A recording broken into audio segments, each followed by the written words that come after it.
Hi everyone, this is Jason Zach from Nathaniel School of Music. In this lesson, we are going to develop an exercise which moves from the major tonality or the major chord or even the major scale to the relative minor, which is basically up a sixth degree from the major as we learn in theory textbooks, or else from the minor to the relative major, you could consider the major to be a minor third apart. So if you take, let's say, the key of G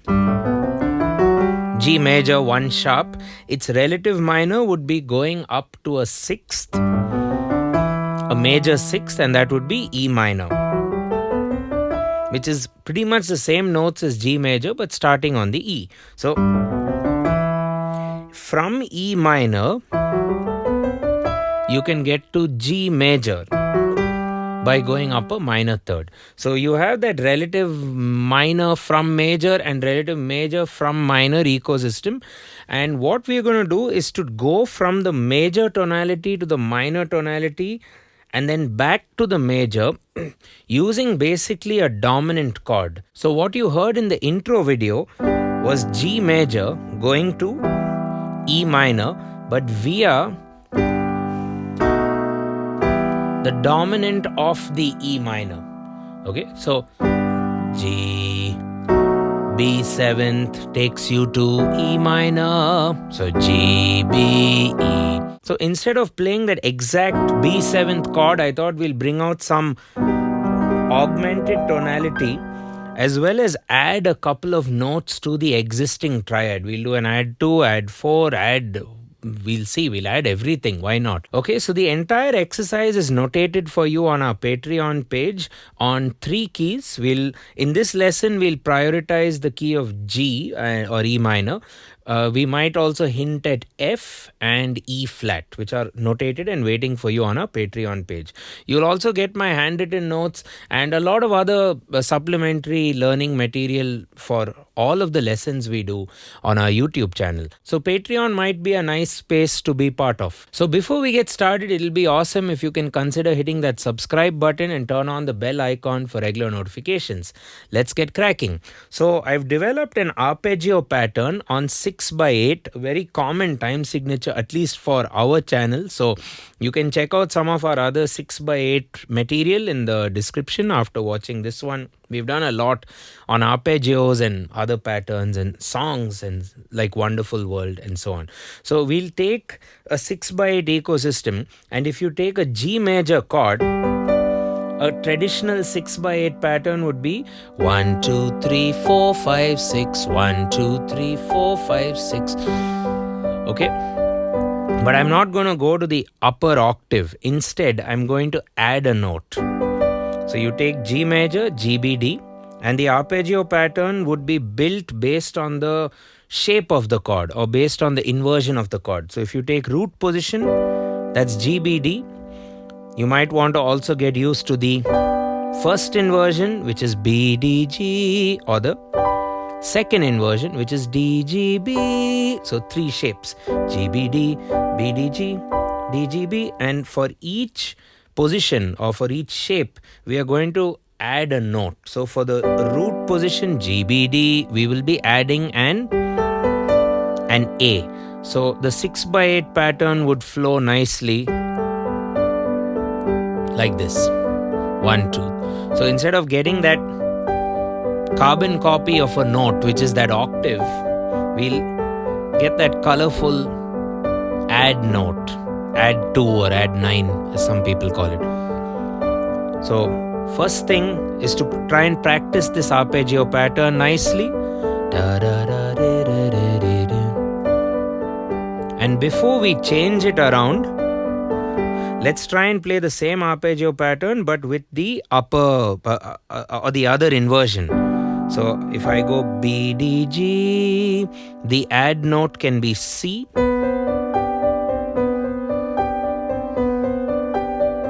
Again, coming back to root position, you're adding the 2, which is A. For the first inversion, you're adding the 4, which is C.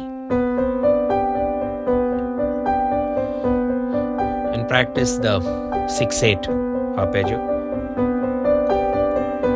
And finally, for the second inversion, which is DGB, that has the root of the chord in the center, you will be playing the major 7. So I quite like this sound. It's like a G major 7th, but a very different flavor because you're inverting it. So get acquainted with root position with the add 2, first inversion with the add 4, and second inversion with the add 7. You don't say add 7, you just say major 7. Okay, now I want to go from G major to the relative minor. It might help to have a chart ready. You can see my handwritten notes where I've given you the major scale and the relative minor scales to go with. So don't forget to get my handwritten notes. G major's relative minor, or the scale or the minor scale that has the same key signature as G major, would be E minor. So you go G major and somehow you need to end up at E minor chord in this case. So how do I do that? I can take the perfect fifth and move it up a semitone and keep the same arpeggio pattern floating.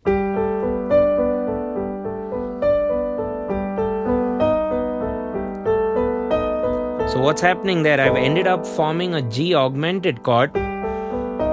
It's a very dominant sound in the sense it wants to pull to E minor, and you keep that same add note, and that's basically the exercise. So major, G major, take the 5 to the augmented 5th, then take the augmented 5th to the E, which will be the relative minor, E minor.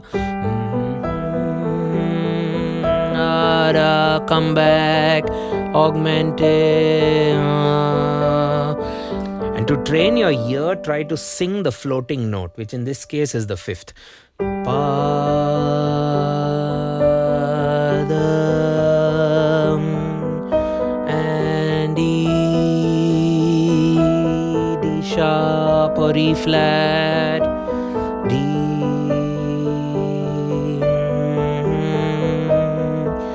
Initially, both the hands could play the same thing, and later on, as a additional exercise, you can go play the block chords in your left hand. 2, 3, 4, 1. Oh, 1, 2, 3, 4, 5, 6. 1, 2, 3, 4, 5, 6. 1, 2, 3, 4, 5, 6. Augmented. And the relative minor, back to augmented, resolve to G, G and G augmented, E minor, G augmented, back to root.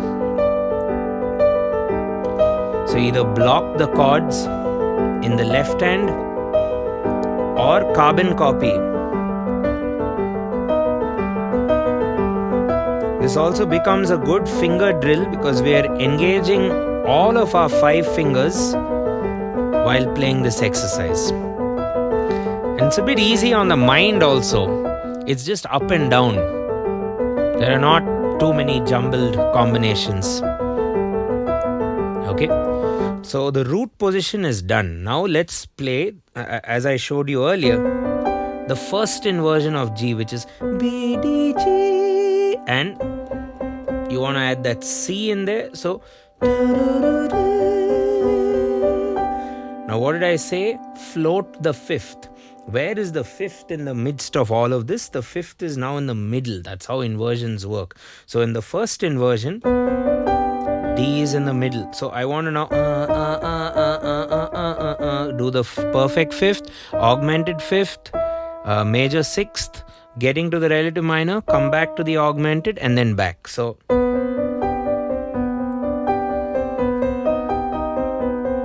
that'll be a G augmented, G major, G augmented, relative minor, back to.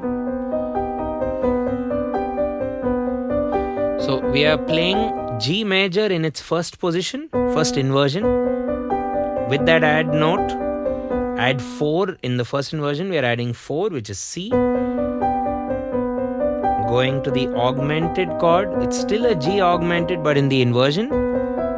E minor. Back to augmented. Resolving to G.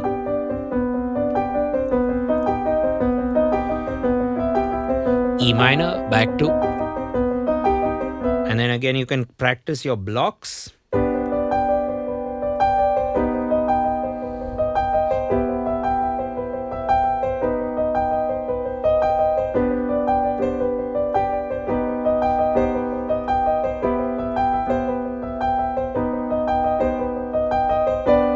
Okay, and last but not least, you do the inversion 2, second inversion. I'm preferring to not play too high. Actually sounds nice high as well as low. So I'm going to access it lower for now. So this is the second inversion of G, and the add note will be the major 7th in the G major scale, which is F sharp. So that's your default, which I taught you earlier. And now your Pa, which is your 5th, will keep floating chromatically. D sharp. The idea is to float one of the notes and keep all the other notes the same. That itself is a piano skill. So you don't know where to float. In this case, the bottom is floating as I am in the second inversion. When I am in the root position, the top note was floating. When I was in the first inversion, the middle note was floating. Essentially the same middle note. And the second inversion, the bottom note floats.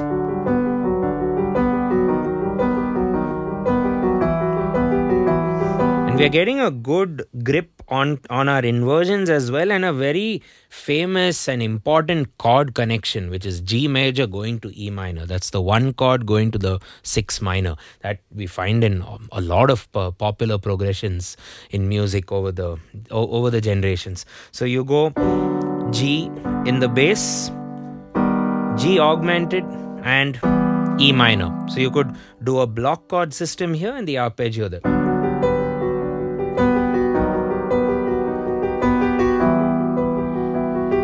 Try and add some dynamics as well if possible.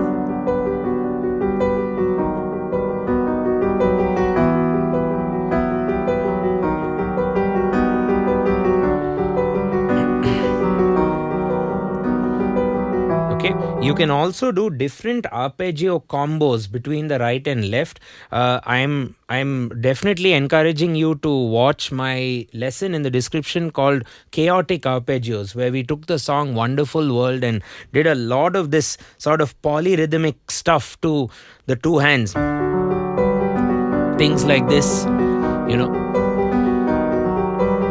But this lesson is more to just go from G major to E minor via that dominant or augmented chord.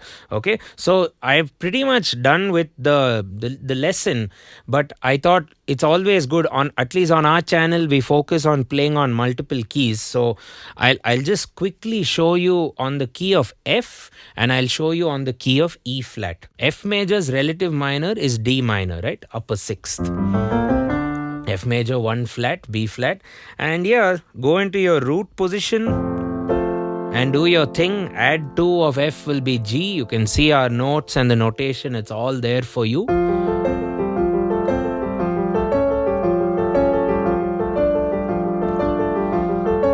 With blocks in the left, add some dynamics.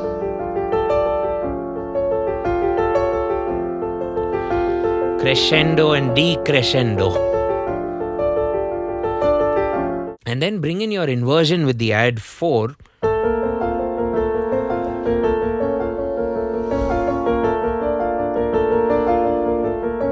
With a block.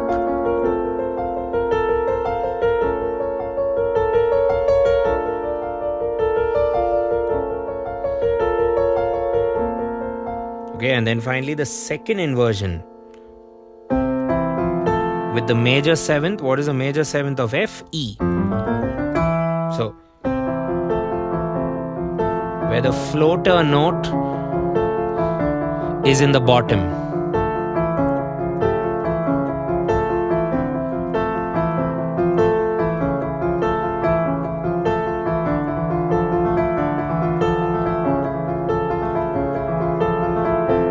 Okay, that was the key of F, whose relative minor is D minor, and the connecting chord would be the F augment, D minor, which is also kind of similar to any A7th, A dominant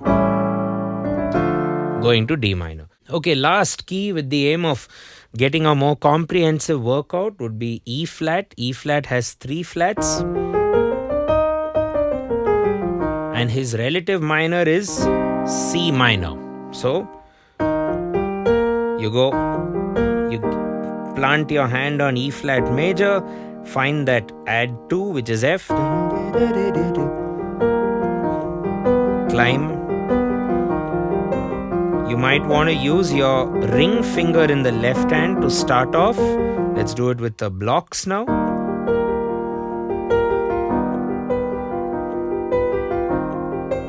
You should definitely do it on all keys. Now let's do the first inversion of E flat, which is a bit easier to play in my opinion. This one. So add 4 would be A flat, going to the relative minor, which is C minor. Now block it.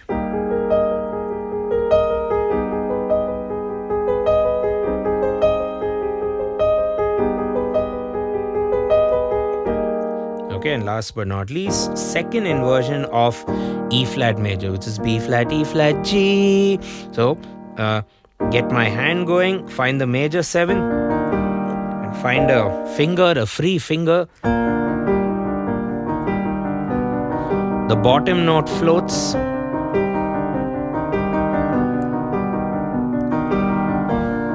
There we go.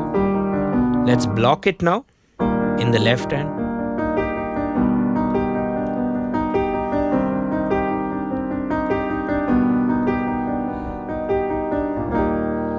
Okay, so all in all, I think a nice fun musical exercise to pass the time on the piano, and also figure out a few things along the way, like major going to relative minor, back, introducing an augmented chord in the middle, conquering the 6/8 time signature, bringing in some add chords, different add chords, also based on the inversion. So we are also working on our inversion. So I guess a combo piano exercise, as most of our lessons are when it comes to piano. I like to work on a lot of things, from inversions to theory to hand independence and arpeggios and whatnot. So hope you found the lesson useful. Don't forget to hit that bell icon so you will get notified of other lessons which keep coming regularly on the channel, and there's a subscribe button as well. If you like the lesson, please hit that button and support us, follow us on Patreon. And if you'd like to learn something in detail with more structure, unlike the YouTube ecosystem, you can consider heading over to nathanielschool.com and filling up a form, and our course advisor will reach you shortly. Thanks a ton. Cheers.